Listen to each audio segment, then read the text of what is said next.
Galaw-gaw, kay harot-harot tingnan, maliksi, di mapigil ang gaslaw. Galaw-gaw, ang lahat ginagalaw, napakaharot at... Well, kagaya po ng presyo ng bilihin, ang exchange rate o ang peso-dollar rate ay isang presyo sa merkado. Ito po ay pinapaandar ng tinatawag natin fundamentals at sentimiento. Ang ating pong fundamentals sa Pilipinas ay nananatiling malakas at matatag.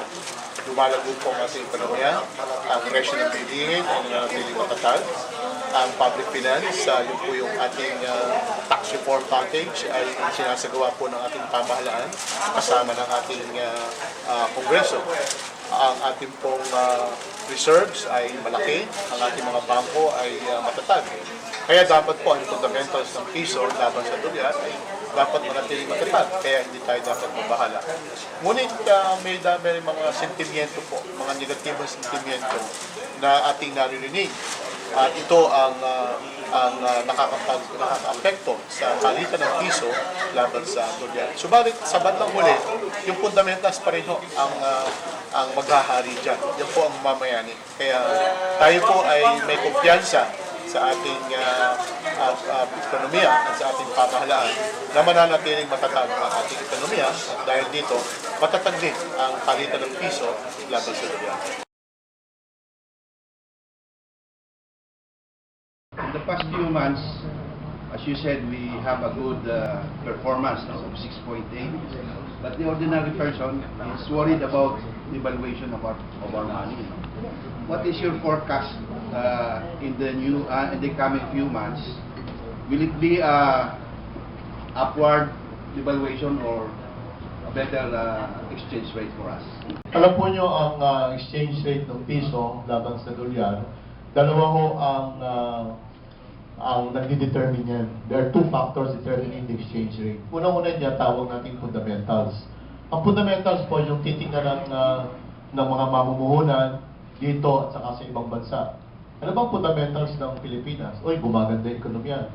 Lumalakas ang growth, mababa ang inflation, ang BOP, surplus, malakas ang mga bangko, bumababa ang utang relative to income, ang gobyerno tumataas ang revenues, may tax measures na iniisip ang ating gobyerno. Itong lahat ng mga ito, positive. And therefore, kung ang balance of payments mo positive dahil marami pumapasok dito, nakakapagbenta tayo ng exports, nakakatanggap tayo ng $25-26 billion na remittances, meron tayong almost 24-25 billion na BPOs, dapat ang ating peso lumalakas. Ang problema, may pangalawang factor na nagdi-determine ng ating piso. Ito po yung sentiment. At ang sentiment can be rational, thank God if it's rational, but sometimes, and most often, sentiments are not rational.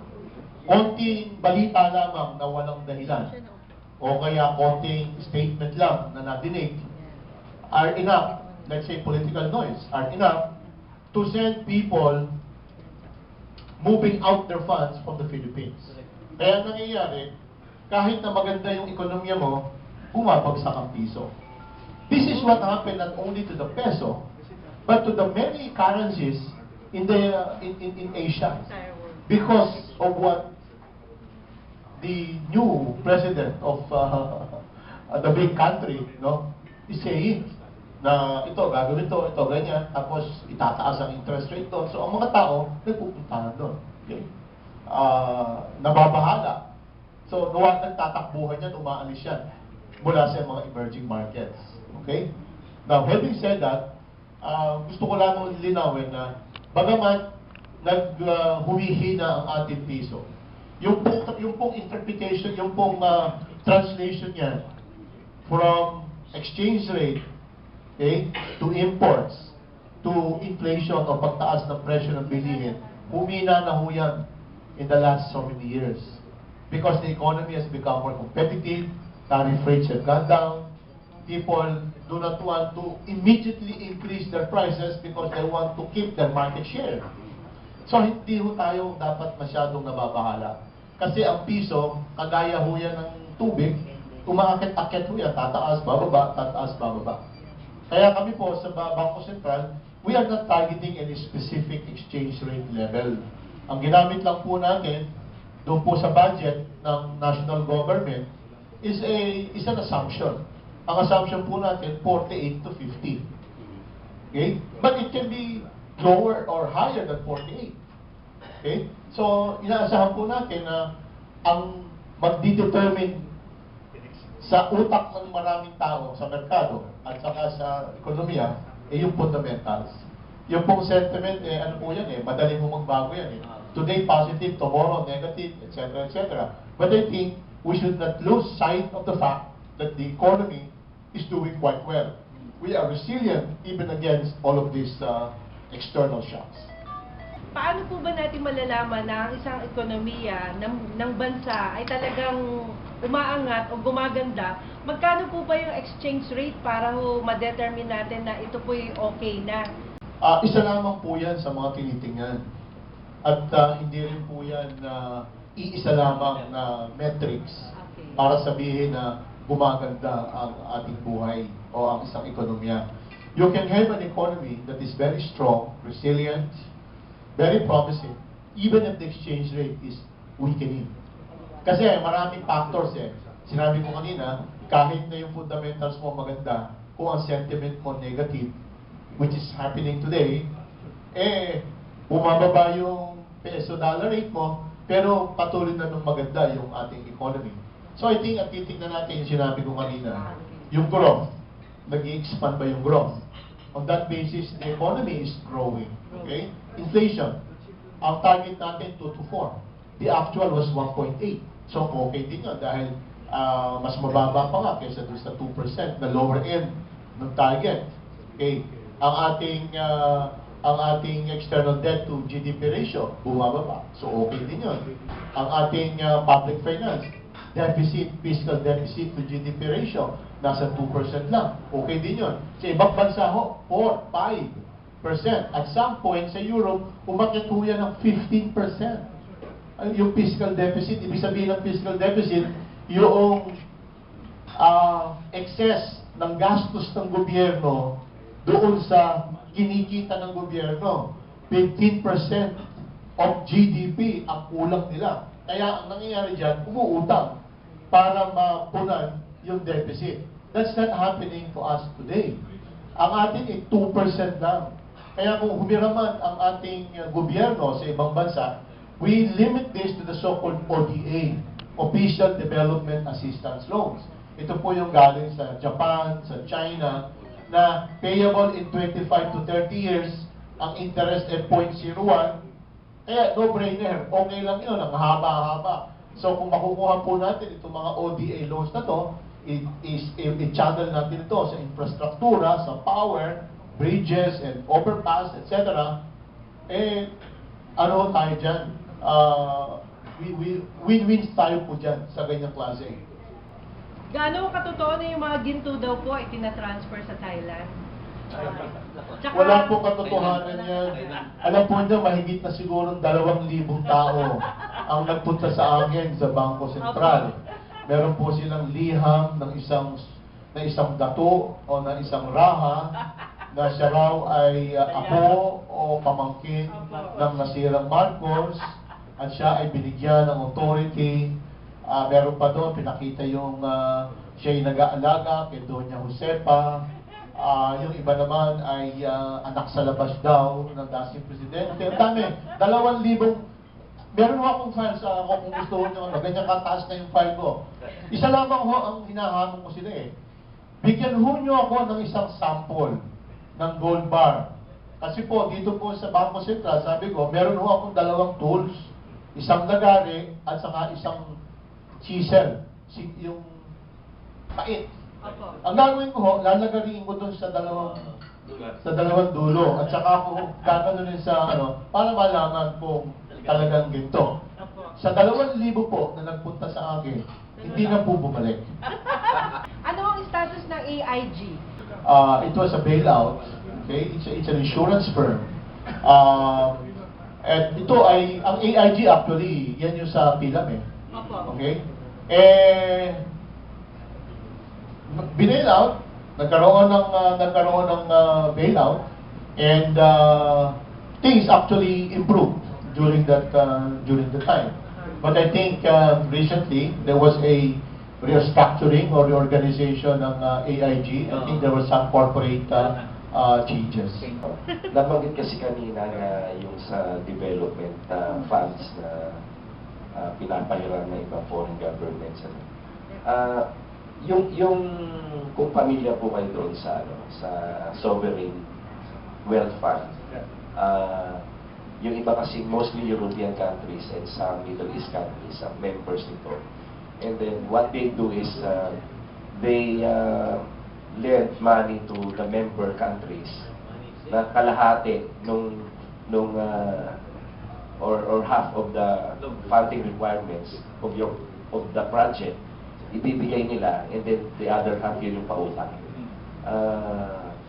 Is that correct yun? Ganun ba? Hindi po ganun ang sovereign wealth fund. Doon po sa ibang bansa, Singapore has a sovereign wealth fund, and some other countries in the region, because they are allowed by law to do that. We are not allowed by law. Ang Bangko Sentral po, hindi po pwedeng mag-set aside ng part of its reserves for funding sovereign wealth fund. Hindi po kami pwede. Ang pwede po niyan, I don't know if this will be allowed by law, ang Department of Finance o national government. Okay? Pero ang BSP po, hindi po pwede. That's the first point. The second point is that hindi po totoo na kalahati ibinibigay, pagkatapos kalahati pinapautang. Hindi po, lahat yan commercial. Those are all commercial transactions. And because the trust of a sovereign wealth fund is to make money.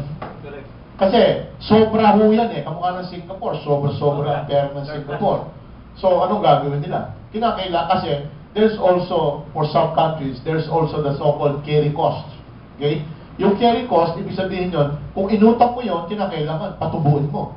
Kasi magbabayad ka ng interest eh. So, kung hahawakan mo lang yun, part of your reserves, masyado magastos. So what they do is they turn around and invest that. So kung ibibigay lang sa iyo yung kalahati, at kalahati yung pauutangin, malulugi sila. Meron silang negative carry. So hindi po yun. Ang ginagawa po ng Sovereign Wealth Fund, nag-identify po yan, especially ng mga infrastructure projects, at doon po nila ipapautang ito. So sa Pilipinas naman, ang BSP hindi po pwedeng to go into sovereign wealth fund.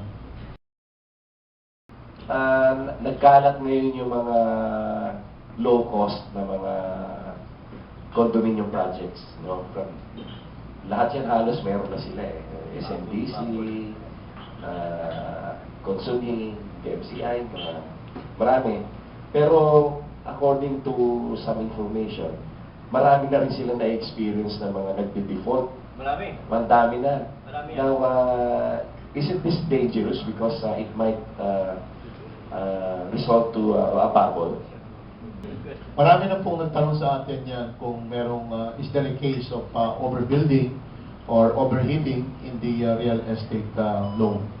Una-una, the first element or the first ingredient to a possible asset bubble is when there is excessive growth of credit. Yung pagpapautang. Okay? So kung halimbawa, ang mga bangko, pautang dito, pautang doon, talagang yung gagawin ng mga tao, siyempre, ang daling umutang. Saan ako pupunta? Iba, bumibili ng kotse. Kaya matraffic tayo. Ang ESA is a big parking lot. Di ba? Dalawa, doon, itinata yung condominium. Bili tayo. Mababa interest yan sa bangko. Di ba? Mababa eh. At saka, medyo mabait sila dyan. Konting ano lang, sa pag sinabi, may trabaho ka, pautangin ka. Bili ngayon tayo sa condominium. Hindi mo naman po ganun. Yung first element natin, credit is growing by about 16-17% today. In the past, it was even lower. There was a point in the past, that was I think 2014, when domestic credit was growing by about 27-26%. So what the BSP did was to, one, increase the reserve requirement by 100 basis points. And two, we increased the policy rates by 50 basis points. Dalawa, double barrel. 25 and then another 25. So 25 basis points.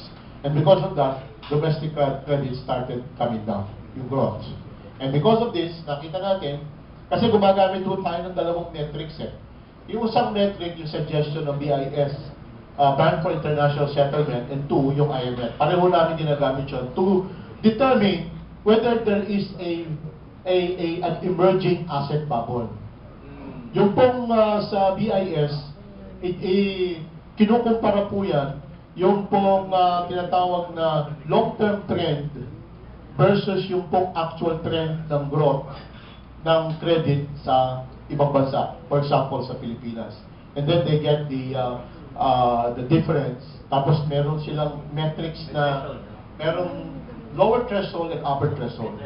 Pagka kinumpute po natin sa Pilipinas, malayo pa ho yung atin doon sa danger the danger signs. So mababa ho tayo. Doon naman sa IMF, they identify various so-called bubble episodes in the last 15-20 years. Again, pagka kinumpute natin for the Philippines, malayo pa rin po tayo. So in terms of the possibility of an asset price inflation or asset bubble, wala ho sa malayo pa rin tayo. Okay. So yun po yun sa IMF saka sa BIS. But what are the numbers that can also tell us or provide us with another additional information? Number one, tinitingnan po natin yung prices. Yung presyo po ng ang minomonitor po namin yung Central Business District of Makati, sa Global City, sa Ortigas Center, at saka po sa Manila. Yan po yung tinitingnan po natin. At kung titingnan natin, in terms of nominal, doon po sa mga areas na yun, ito po yung, kasi nagkaroon tayo ng asset price bubble noong 1996, yung Asian Financial Crisis. Andito po yun. Yung pong nominal ngayon natin, dito. So, sa unang tingin, malapit na. Pero kinakailangan po, tingnan po natin in real terms. You will have to deflate it by the rate of inflation. Okay? So kapag tinignan po natin yung real price, ito po yung 1996 levels, andito po tayo, malayo. Okay? That's one. Two, yung po tinatawag na occupancy or vacancy. Pareho lang yun eh. Yung vacancy po ng mga real estate properties, okay? Maliit po yung vacancy, which means may bumibili pa rin. Okay? May bumibili pa rin, which means sa mga rentals, may demand. Because yung BPOs is the one, yung pong mga call center, animation, software design, ito po yung ito po yung mga nagbibigay ng fuel doon po sa commercial and business properties. Doon naman po sa residential, handaan po natin, sa huling pagtataya po ng, I think, HIDC, I think we have about 5 million units backlog. Marami ho sa mga Pilipino hanggang ngayon, wala pang sariling bahay. So may 5 milyon ka na nasa backlog, yung kahit na magtulong ang gobyerno at ang private sector na magtayo ng iba't ibang mga klase ng properties, whether socialized, low cost, etc., kulang pa rin, no? 5 million eh. I think they can only build between 200,000-250,000 units a year. Eh, kung 5 million yung backlog mo, may bibili. No? Yan po yung, opo. So, dumadami pa rin naman ang populasyon ng Pilipinas. Hindi naman nababawasan. So, habang binibigyan mo ng 200,000 yung nasa 5 million, dumadami. Parami yung mga bagong nag-aasawa at nagkakaroon ng pamilya. So there is demand. Okay? There may be supply mushrooming here and there, but demand is still growing because the population is still growing. And I think the most important is we have more prosperity among our young people. Napakarami po ng mga bata ngayon, kahit sa, nakita po ninyo, Uniqlo, H&M, Muji, kahit mga overcoat na pang-winter lang, nabibili sa Pilipinas yan eh. Yung mga sweater, kasi aircon sa kotse, aircon sa opisina, aircon sa bahay. So kailangan mo ng jacket. And finally, yung pong mga developers ngayon are the same developers, most of them at least, were the same people who got burned during the Asian financial crisis. Correct. Yun. Their old mode was Build one tower, build the second tower, build the third tower, and then sell. Today, they learned their lesson. Pag hindi pa ho nabibili ng 75 or 80% yung unang tower, they don't start on the second or the Correct. third. Pag nabili na ho yung 75 or 80%, Yeah, tsaka lang sila pupunta dun sa pangalawang Correct. pangalawang tower. Correct. Pag nabili na yung 75 to 80, sa third Second. tower, and so on and so forth. Very Ano po yan eh, yung mga developers naman natin, and we are in touch with them. experience na eh. We hold dialogues with them every quarter. Ano po yan? Matatalino din po Constant yan. monitoring pa. And in fact, there is now a new trend in the lifestyle of people. Kami lang po sa Bangko Sentral, andyan po kami. Ito yung Harrison Plaza. Kung makikita po ninyo, napakarami ngayon ng mga kondo doon. Kasi yung mga taga-BSP, Ay, nagawa mga bago yan. Kaya, pag bagong pamilya, ang makukuha mo lang na magagandang lugar ngayon, eh yung malalayo, Malolos, Cavite, Masyado malayo. Batangas, iba nga, Batangas everyday, pupunta. Ang ginagawa ko, Monday to Friday, nandito sila, may kondo sila. Correct. Pagdating ng gabi ng Friday, uuwi na sila doon sa Malolos, Cavite, Batangas. Ganun po nangyayari ngayon. Correct. Hindi lang sa BSP, kundi pati sa private sector po, nangyayari na yun. They keep their condos weekdays, pagdating mo ng Sabado at Linggo, weekends, pabalik po sila doon sa kanilang hometown. Very So, basically, we are still in a healthy position as far as real estate properties are concerned. I would like to inform the people, you have to be ready about those so-called Marcos Gold certificates. Wala nang value yan. Kung meron nagbebenta sa inyo, naglalako niyan, maghanap kagad kayo ng pulis. Pahuli nyo na. At kung meron pa nagbebenta na sinasabi authentic yon, pumunta sa akin anytime, sasamahan ko pa sila, bibigyan ko sila ng ticket, bibigyan sila ng pambayad ng hotel, pang good time, pero sasamahan ko sila sa bangko para malaman natin kung sila ay totoo o hindi. Dahil ang mga ginagamit, yung ginagamit yung libro ko eh. Ha? Ba't mula nung nilabas ko itong librong ito, ay ginamit na ng mga con artist. Dahil nandito lahat yung binigay sa akin ni Marcos ng mga dokumento eh. Na naibibigay ko dito kay Bob later. Nandito lahat eh. Ito pinaggamitan. Yan, marami nagpapanggap na anak ni Marcos ng puro house siya. Okay? At mga trustees kuno. Huwag kayong magpapaniwala dyan. Ha? Ultimo yung hawak ni Imelda, mga napakaraming voluminous ng mga gold certificates. Peki na yun. Ha? Kahit na pang 4, ay wala nang value yun. Salamat po. Okay. Salamat po. Kailangan po natin ng panalangin para sa Panginoon. Yung mga banknotes natin na Duterte signed with distribution. Nagpalabas po tayo ng ilang milyon noong pong 2-3 weeks ago. At siya po ay patuloy natin ikinakalat mula sa Luzon, Visayas at Mindanao. At inaasahan po natin yan ay magiging available sa bawat Juan at Maria. Doc, you've been mentioning kanina sa condo units, sa mga real estate po yung demand. Does this help para makabaon ang ating ekonomiya? Yung demand po sa real estate? Hindi, ang real estate ay isang bahagi ng ating ekonomiya. So, kung mananatiling matatag naman ang real estate natin dito sa ating bansa, yan din ay pakikinabangan din ng ating mga ordinaryong tao kasi mananatiling affordable ang mga housing units, socialized and at saka yung low cost. At to the extent that the BSP is able to maintain stability in prices, then the level of market rates in the Philippines will continue to be reasonable. At yan ay makatutulong din sa ating mga kababayan upang magkaroon ng sarili nilang mga bahay. Sa ganang tindig by ETTAMAROBLES, papaano ang magiging epekto sa ekonomiya ng Pilipinas kung ang bentahan ng real estate property ay galing sa joint venture ng Republic of the Philippines at FILINVEST Corporation sa Alabang Muntinlupa na ang ginamit na basihan sa titulo ay Special Work Order, SWO. Ang naturang lugar ay dating Alabang Stock Farm.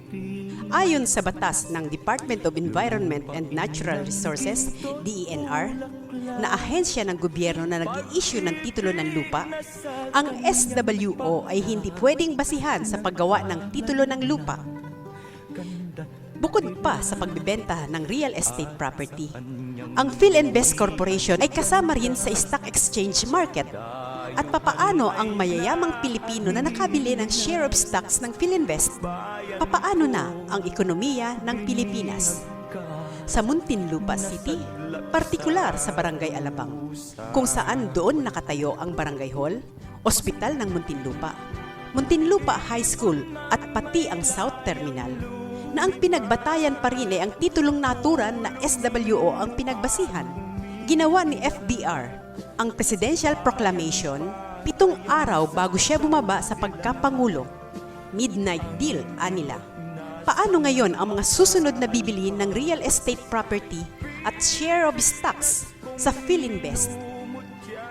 Maaari ba silang protektahan ng Bangko Sentral ng Pilipinas? Isang malaking katanungan na nangangailangan ng malalim at mapayapang pag-uusap upang matukoy ang kalutasan at kagamutan ng sakit na kanser ng bansang Pilipinas.